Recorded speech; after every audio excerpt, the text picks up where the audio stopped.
Assalamualaikum warahmatullahi wabarakatuh. Alhamdulillah wassalatu wassalamu ala Rasulillah. Segala puji dan puja kehadirat Allah Subhanahu wa taala, juga salawat dan taslim kepada Nabi besar Muhammad sallallahu alaihi wa ala alihi wa sahbihi wasallam. Melanjutkan bahasan kita teman-teman sekalian, doa yang dibaca sebelum salam, dan kita berada di potongan wa'udzubika min adzabi jahannam, dan selamatkanlah kami dari siksa neraka jahannam. Dan kita sudah membahas dari buku Rasulullah SAW bercerita tentang surga dan neraka 5 bab atau 5 pasal, yaitu perintah untuk berlindung dari neraka. Kemudian cukup banyak dalilnya yang sudah kita bacakan. Juga sudah kita bacakan tentang ancaman tentang neraka, bagaimana Allah Azza wa Jal memastikan neraka itu ada. Bahkan kita bisa merasakan neraka itu, keberadaan neraka itu. Ada hadis nanti yang kita pelajari insyaAllah beberapa pasal ke depan. Bagaimana Nabi SAW memastikan dan mengatakan bahwasanya demam itu bagian daripada tiupan panas api neraka, maka dinginkanlah dengan air. Artinya setiap orang antara kita tidak mungkin lewatin hidupnya tanpa pernah terkena penyakit demam. Bahkan ada sebagian ulama yang menjadikan penyakit demam itu adalah tanda-tanda kematian. Berapa banyak orang yang suhu panasnya meninggi dan akhirnya meninggal dunia. Tapi intinya kita bisa merasakan. Secara rasional juga manusia sudah menerapkan sebuah sistem yang mereka hampir semuanya sepakati. Kalau ada yang melakukan sebuah pelanggaran atau kriminal, maka mereka akan dihukum. Ada pengadilannya, kemudian ada eksekusi di lapangan, tergantung dari kadar beratnya perbuatan seseorang atau pelanggaran seseorang itu, apakah dia hanya di penjara atau mungkin lebih besar daripada itu, seperti misalnya ada juga sampai dieksekusi mati ya. Dan itu tidak asing bagi kita. Nah itu secara kehidupan kita pun ada, walaupun pada orang-orang kafir. Maka itu contoh secara rasional kalau memang neraka itu pantas ada. Karena kalau tidak ada neraka atau tidak ada surga, kalau kita gabungkan kemudian tidak ada akhirat, maka tidak ada sebuah motivasi besar untuk seseorang itu selalu menjaga istiqamah dengan amal solehnya, seperti Bapak Ibu jaga sholat, puasa, dan ibadah-ibadah yang lainnya, termasuk Anda hadir di majelis ilmu kita. Dan tentu juga orang tidak akan terkontrol dalam pelanggaran-pelanggaran seperti menipu, menggunjing, mencuri, memukul orang lain, apalah ya, melakukan praktek sihir. Kalau tidak ada neraka, karena ada neraka ada ancaman sehingga membuat orang berhati-hati. Contoh rasional yang lain, kalau Anda kerja di kantor, pegawai yang berprestasi adalah pegawai yang cerdas. Dia tahu ini peraturan perusahaannya, maka dia ikutin, tentu fasilitas kantor akan dia dapatkan. Selama dia tidak melanggar, maka tentu dia akan diberikan fasilitas gaji, bonus, dan segala macam. Tapi kalau ada pegawai yang coba untuk melakukan pelanggaran-pelanggaran yang memang perusahaan sudah menetapkan maksudnya itu adalah sebuah pelanggaran dan ada konsekuensi kalau dilanggar, kemudian dia coba, maka secara otomatis dia akan kena hukuman tersebut. Jadi di pasal kedua kita sudah menjelaskan tentang ancaman api neraka, bagaimana Allah Azza wa Jal memastikan kalau neraka jahanam itu ada. Kemudian juga pasal ketiga tentang pintu-pintu neraka. Bagaimana dijelaskan ada 7 buah pintu. Dan Allah Subhanahu wa taala menjelaskan setiap pintu itu ada tingkatan-tingkatannya, dia tergantung daripada kadar perbuatan seseorang, pelanggarannya. Tentu di neraka nanti na'udzubillah ada yang abadi, ada juga yang hanya mampir saja. Yang abadi sudah jelas, orang-orang kafir, orang musyrik, orang munafik. Ini sudah jelas mereka ya, masuk abadi. Sementara orang-orang usatul mu'minin, orang mukmin yang pernah berbuat maksiat dan tidak sempat bertaubat, serta setelah melalui prosesi timbangan amal, ternyata dosanya lebih berat daripada amal soleh, dia akan masuk ke neraka sesuai dengan kadar dosanya, kemudian dia akan dimasukkan ke dalam surga. Kemudian juga sudah kita jelaskan di pasal keempat tentang gambaran panasnya api neraka. Jadi dia sangat panas. Ya, Anda kalau masih ingat surah Al-Ghasyiyah ayat 2 sampai ayat 4, Allah menjelaskan wujuhu yawma idzin khashi'ah 'amilatun nasibah tasla naran hamiyah. Banyak muka pada hari itu yang tunduk dan hina. Orang-orang kafir, orang munafik, orang musyrik. bekerja keras lagi kepayaan, mereka mau coba mendapatkan perlindungan, pertolongan, tapi tidak akan ada hasilnya, memasuki api yang sangat panas. Dan cukup banyak yang dijelaskan pada pertemuan yang lalu, tapi ada hadis Nabi SAW yang saya ingin titik beratkan, yaitu perkataan Nabi SAW, sesungguhnya api yang dinyalakan oleh anak Adam ini adalah hanya satu bagian daripada 70 bagian api neraka Jahannam. Mereka mengatakan, para sahabat, demi Allah, wahai Rasulullah, satu bagian saja sudah cukup. Artinya api yang dipakai di dunia ini saja kalau dipakai untuk menyiksa sudah cukup. Maka bagaimana kalau sampai harus 69 kali lipat ditambahin jadi 70 kali lipat panasnya? Maka Nabi SAW bersabda, sesungguhnya ia dilebihkan atas api dunia ini 69 bagian. Semuanya seperti itu panasnya. Nah ini teman-teman hadis diriwayatkan Imam Bukhari, dan bagaimana juga sudah kita jelaskan tentang kasus hadis Nabi SAW bersabda bahwasanya Allah menciptakan surga lalu mengutus Jibril, menyuruh Jibril melihatnya, kemudian Jibril kembali lalu memberikan tanggapannya mengatakan, ya Allah, tidak ada satupun orang hambamu yang mendengarkan surga kecuali dia akan berusaha untuk masuk ke dalamnya. Lalu Allah hiasi surga itu dengan hal-hal yang tidak disukai. Ada peraturan-peraturan yang haram tidak boleh dilanggar.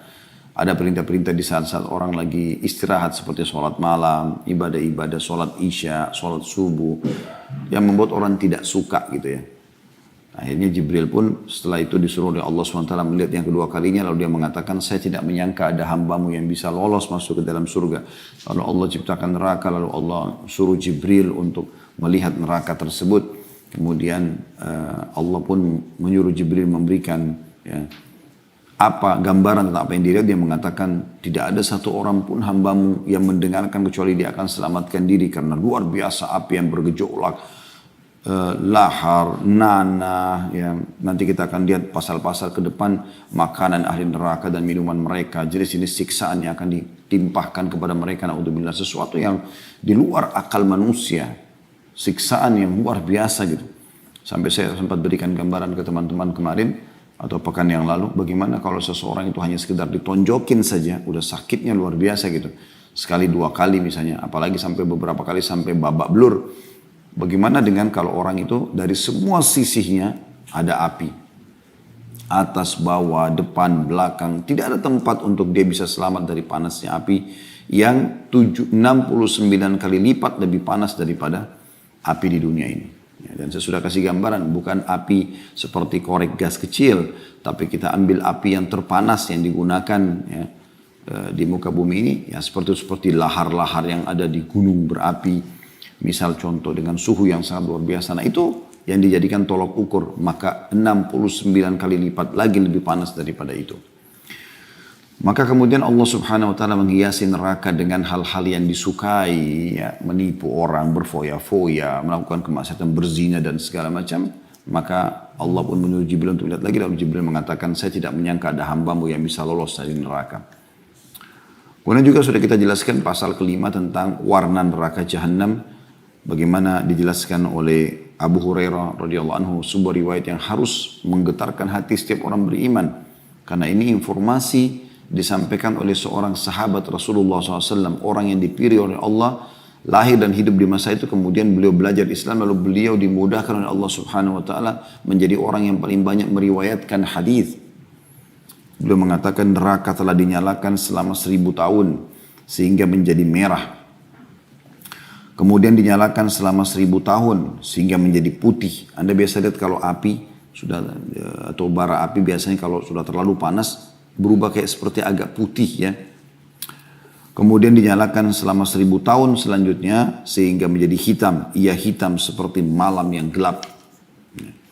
Dan ini juga sudah kita berikan gambaran-gambaran seperti apa api neraka Jahannam yang naudzubillah sangat luar biasa. Bahkan digambarkan oleh Abu Hurairah, apakah kalian menyangka neraka itu merah seperti api kalian? Sungguh ia lebih hitam daripada tel. Ya, jadi sesuatu yang luar biasa yang wajar membuat seseorang itu berpikir, teman-teman sekalian. Kita akan masuk lanjutan pasal ke-6. Semoga Allah SWT selamatkan kita dari siksa neraka Jahannam. Dan ini sebabnya kenapa kita sebelum salam membaca doa ini tentang lembah-lembah neraka. Allah subhanahu wa ta'ala berfirman dalam surah Maryam ayat 59. Saya harap teman-teman bisa membuka ini. Surah Maryam ayat 59. Ini surah nomor 19 ya. Yang bunyinya a'udzubillahi minasyaitonirrajim fa khalafa min ba'dihim khalfun adha'us salata wattaba'us syahawat fasawfa yalqauna ghayya. Maka datanglah sesudah mereka pengganti yang jelek yang menyia-nyiakan sholat dan memperturutkan hawa nafsunya, maka kelak mereka akan menemui kesesatan. Abdullah bin Mas'ud radhiyallahu anhu menafsirkan atau menyampaikan tafsir potongan ayat fasawfa yalqauna ghayya, maka kelak mereka akan menemui kesesatan, yakni sebuah lembah di neraka jahanam yang sangat dalam dasarnya dan sangat busuk aromanya. Diambil dari tafsir Ibnu Katsir, jilid 3, halaman 128. Ya, kalau teman-teman yang sudah pegang bukunya tentu di halaman 117 ya. Jadi ini menjelaskan memang ada lembah-lembah di neraka jahanam yang lembah ini khusus untuk penyiksaan. Jadi lembah ini ada orang dengan dosa tertentu ditaruh di situ. Nanti di lembah sebelah ada lagi orang yang pelaku maksiat lagi yang lain, maka digabungkan dengan teman-teman yang lain dan seterusnya. Ya. Bahkan ada orang yang dipindah-pindahkan dari lembah ke lembah karena dia hampir seluruh dosa ini dia lakukan. Wa na'udzubillah. Ya. Ali bin Abi Thalib radhiyallahu anhu meriwayatkan sabda Nabi SAW, ta'awwadhu billahi min jubbil hazan, ay wadil hazan. Kata Nabi SAW, berlindunglah kepada Allah dari lembah al-hazan. Al-hazan itu kesedihan ya, lembah kesedihan. Ditanya kepada beliau, wahai Rasulullah, apa itu lembah kesedihan atau al-hazan? Beliau bersabda, sallallahu alaihi wasallam, sebuah lembah di neraka jahanam, yang neraka jahanam sendiri berlindung darinya 70 kali setiap harinya. Ia disediakan oleh Allah untuk para pembaca Al-Quran yang riya. Hadis diriwayatkan oleh Al-Baihaqi dengan sanad hasan, sebagaimana Al-Mundhiri juga sebutkan dalam At-Targhib di jilid 6 halaman 244. Ini perlu direnungi teman-teman sekalian ya.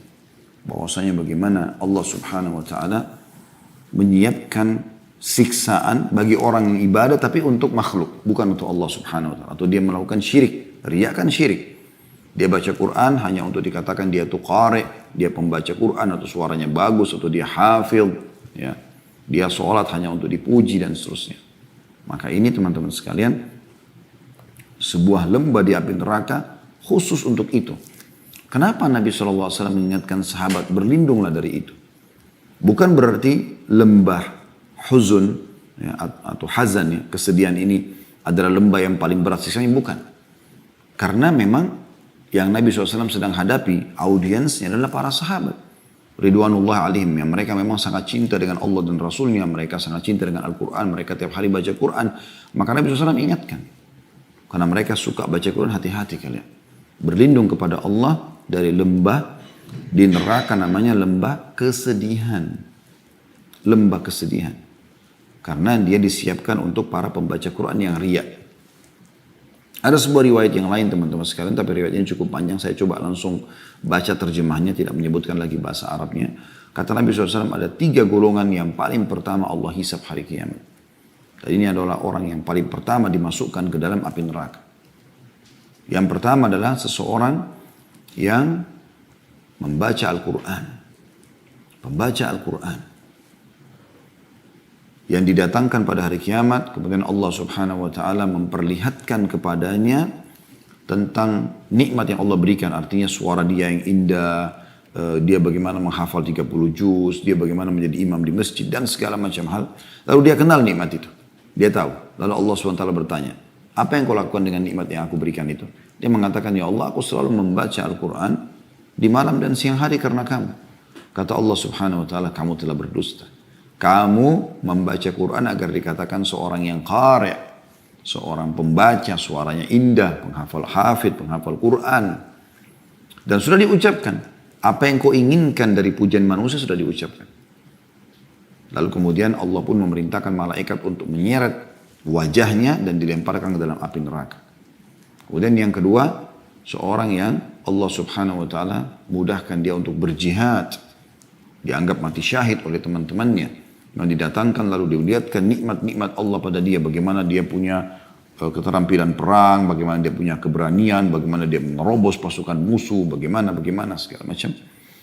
Kemudian setelah itu Allah subhanahu wa ta'ala menanyakan, apa yang kau lakukan dengan nikmat yang aku berikan? Dia mengatakan, ya Allah, aku gunakan semua untuk berjihad di jalan karena engkau ya Allah. Kata Allah subhanahu wa ta'ala, kau telah berdusta.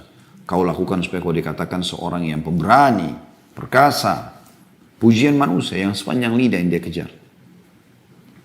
Maka dari itu sudah diucapkan, orang yang mau riya ini pasti didapatkan. Dia sholat malam supaya dipuji, dia bersedekah supaya dipuji, baca Quran supaya dipuji, dia dapat itu. Manusia akan puji dia. Tapi di akhirat ini siksaan. Maka kata Allah SWT, kau telah berdusta karena kau hanya jihad karena dikatakan supaya seorang pemberani. Ya. Lalu diseret di atas wajahnya di tanah, kakinya di atas oleh malaikat dilempar dalam api neraka. Yang ketiga yang Allah karunia harta untuk dia. Kemudian Allah datangkan dan Allah perlihatkan nikmat itu. Bagaimana melimpahnya segala macam jenis harta yang dia miliki. Dan bagaimana ada kegiatan-kegiatan sosial yang dia lakukan. Kemudian Allah perlihatkan itu lalu Allah tak. Dan dia kenal nikmat itu. Lalu Allah tanya, apa yang kau lakukan dengan harta yang aku berikan? Nikmat ini semua. Dia mengatakan, ya Allah, aku tidak menyisahkan tempat atau waktu di mana engkau menginginkan aku bersedekah. Kecuali aku sudah bersedekah. Kata Allah, karenamu ya Allah. Kata Allah SWT, kau telah dusta. Kau bersedekah agar kau dikatakan sebagai orang yang dermawan. Dan sudah diucapkan. Kau sudah dapat itu pujian manusia. Maka dia perintahkan agar diseret wajahnya. Ya, kakinya di atas kepalanya. Wajahnya di bawah diseret lalu dilempar ke dalam api neraka. Lihat bagaimana teman-teman bahayanya riya itu. Makanya Nabi SAW mengatakan. Akhwafu ma akhafu alaikum syirkul khafi. Yang paling aku khawatirkan dari adalah syirik. Menyekutukan Allah yang tersembunyi. Maka para sahabat mengatakan, wah syirkul khafi ya Rasulullah. Apa itu syirik tersembunyi ya Rasulullah?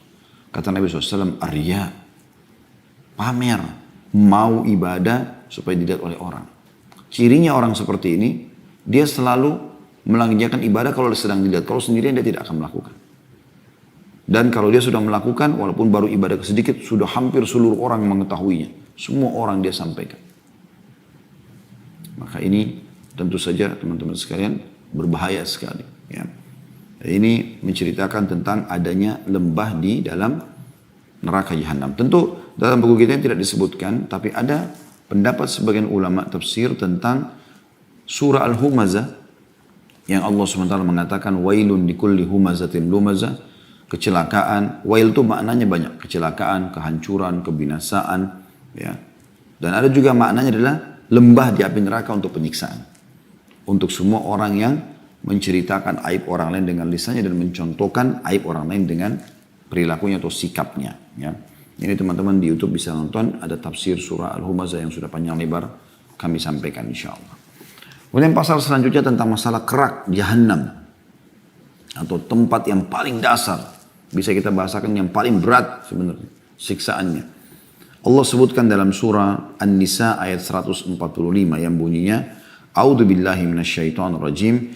Innal munafiqina fid darkil asfali minan nar.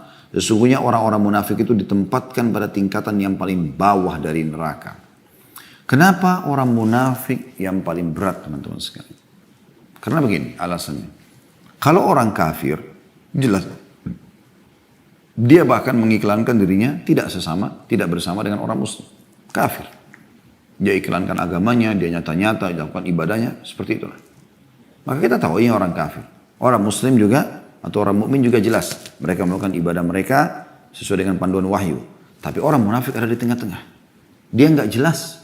Allah SWT menyebutkan dalam Al-Quran, Mudhabdhabina baina dzalika la ilaha ula wa la ilaha ula. Mereka itu orang munafik, orang yang seperti pelin-pelan.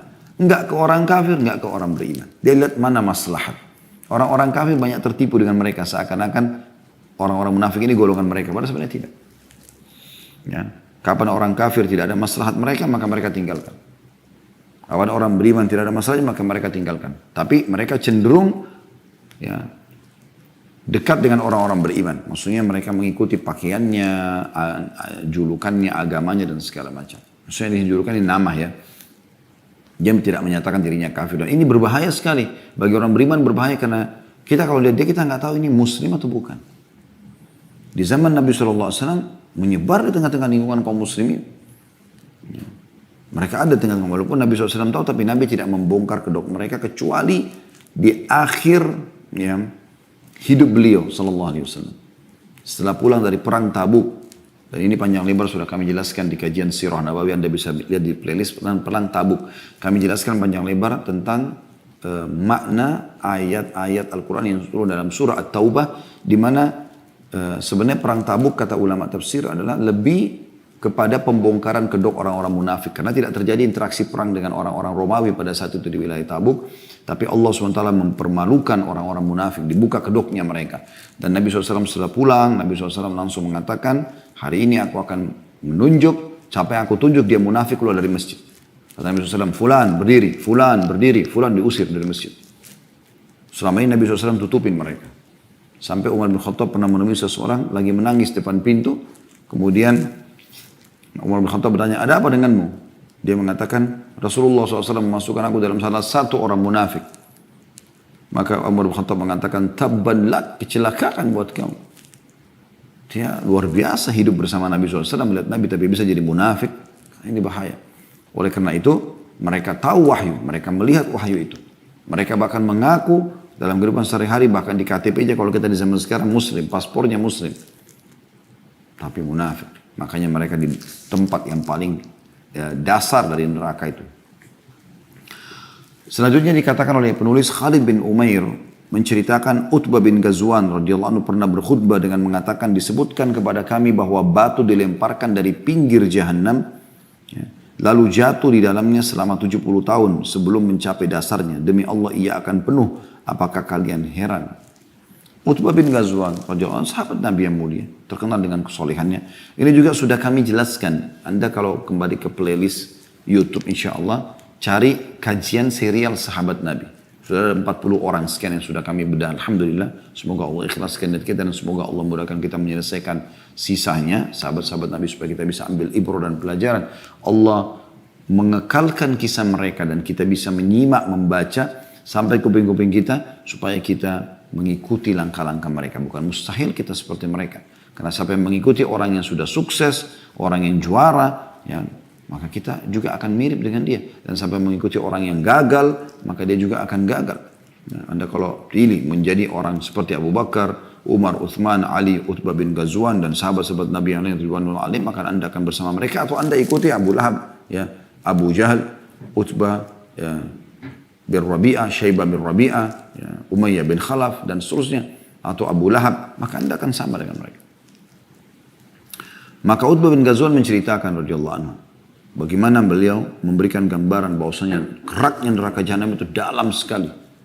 Kata beliau, yang menyampaikan bahwasanya mereka mendengarkan dari Nabi SAW tentunya, kalau batu dilempar dari pinggiran neraka, maksudnya adalah pintu masuknya, ya, yang utama itu dilempar terus melayang-layang 70 tahun belum sampai juga ke dasarnya, kena dalamnya, ya. Maka beliau mengatakan, demi Allah sedalam itu pun akan dipenuhi oleh manusia nanti dan jin, ya. Nanti akan kita jelaskan juga teman-teman sekalian kenapa dia penuh. Apakah banyak orang yang masuk ke dalamnya? Jawabannya iya, tetapi jumlah manusia berapa sih dan jumlah jin? Dan luasnya neraka itu sangat besar. 70.000 diikat dengan 70.000 rantai, ditarik satu rantainya 70.000 malaikat, 4,9 miliar malaikat yang menarik neraka jahanam.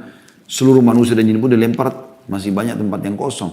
Tapi nanti akan kita jelaskan beberapa pasal ke depan insya Allah, bagaimana Allah Subhanahu Wa Taala membesarkan tubuh mereka, ya, sampai ada di antara mereka yang gigi gerahamnya sebesar gunung Uhud, supaya mereka merasakan siksaan. Nanti akan kita jelaskan di pasalnya insya Allah.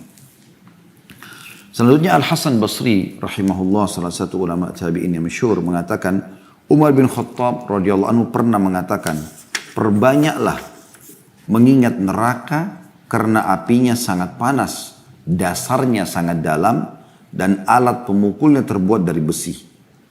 Ya, saya ulangi, Umar bin Khattab mengatakan perbanyaklah mengingat neraka. Maksudnya mengingat itu pelajari supaya kalian hati-hati. Karena sudah jelas kok, apa yang membuat orang masuk neraka jelas kok. Bohong, mencuri, gunjing, fitnah, ya, maksiat kepada Allah. Orang semua tahu. Bahkan Allah membuat manusia tidak suka sebenarnya dengan itu. Gak ada orang yang suka dengan pembohong, gak ada orang yang suka dengan penipu, gak ada orang yang suka menggosip. Orang nggak suka sebenarnya. Ya.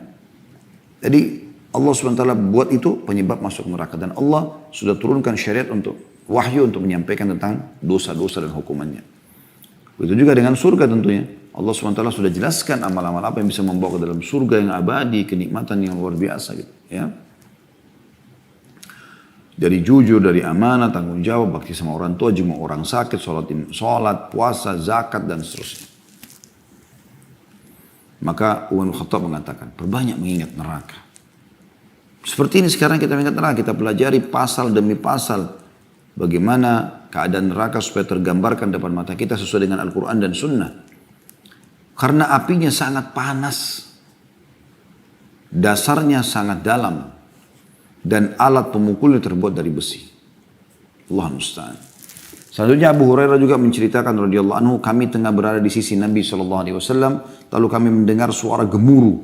Suara yang sangat besar. Mereka kaget belum pernah dengar suara yang seperti guntur yang ya, keras sekali. Maka Nabi SAW bertanya, tahukah kalian suara apa ini? Kami menjawab, Allah dan Rasulnya lebih tahu. Lalu beliau SAW menjawab, ini adalah batu yang dikirimkan Allah ke dalam neraka Jahannam sejak 70 musim. 70 tahun. Dan kini ia sampai di dasarnya.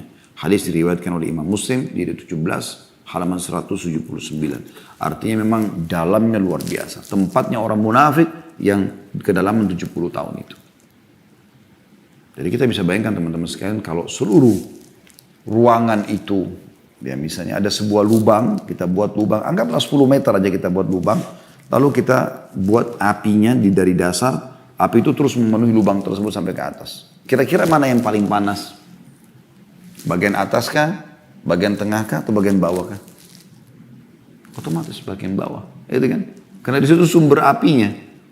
Kalau kita makin naik ke atas, makin dekat dengan area terbuka, ya, maka tentu tidak sepanas kalau di bawah. Kalau kita di pinggirannya panas, tapi masih ada ya, udara, tempat terbuka yang tidak sepanas kalau di dasarnya. Maka nanti akan kita jelaskan insya Allah juga pasal-pasal akan datang. Ini ada semua penjelasannya. Bagaimana Nabi SAW menggambarkan orang yang paling terakhir keluar dari neraka. Dia keluar, ini orang beriman tapi banyak dosanya, maka dia disiksa dulu. Dia keluar dalam kondisi badannya itu setengah hangus, mengeluarkan asap. Dia berdiri, dia jatuh, dia berdiri, dia jatuh, terus begitu. Sampai setelah dia menjauh sedikit dari neraka, dia akan mengatakan, Alhamdulillah, segala puji bagi Allah yang telah menyelamatkan aku dari kamu. Saking luar biasanya gitu. Ya, waktu itu juga insya Allah akan kita jelaskan nanti. Baik, pasal ke-8 tentang rantai-rantai Jahannam. Beliau mengangkat Al-Insan, surah Al-Insan ayat 4 yang bunyinya A'udzubillahi minasyaitonirrajim inna a'tadna lil kafirina salasila wa aglalan wa sa'ira. Sesungguhnya kami menyediakan bagi orang-orang kafir rantai, belenggu dan neraka yang menyala-nyala. Rantai, kalau ada orang di penjara dibebasin saja, dia bisa sana sini luas saja, masih ringan. Tapi kalau ada orang yang dianggap ini orang penjahat kaliber, maka biasanya dirantai. Tangannya kah, kakinya kah, lehernya kah, sehingga tidak bisa kemana-mana. Tapi Allah tambahkan rantai, kemudian belenggu. Belenggu biasanya di leher, di kedua tangan dan kaki, yang makin membuat tidak bisa leluasa. Nah. Dan diikuti dengan api yang menyala-nyala. Jadi memang di neraka itu, selain apinya luar biasa, tempatnya penuh dengan siksaan, ya, teriakan-teriakan orang yang disiksa, semuanya kesakitan. Ini aja sudah cukup menyiksa kita sebenarnya. Kalau naudzubillah ada orang yang sedang diantrikan akan disiksa, atau akan dipukul, kemudian di sebelahnya orang itu dipukul, dikebukin berdarah-darah sampai nangis-nangis, maka dia itu aja sudah jadi siksaan buat dia. Dia shock secara kejiwaan itu sudah. Bagaimana kalau dia juga masuk dalam antrian tersebut dan dia juga disiksa? Nah,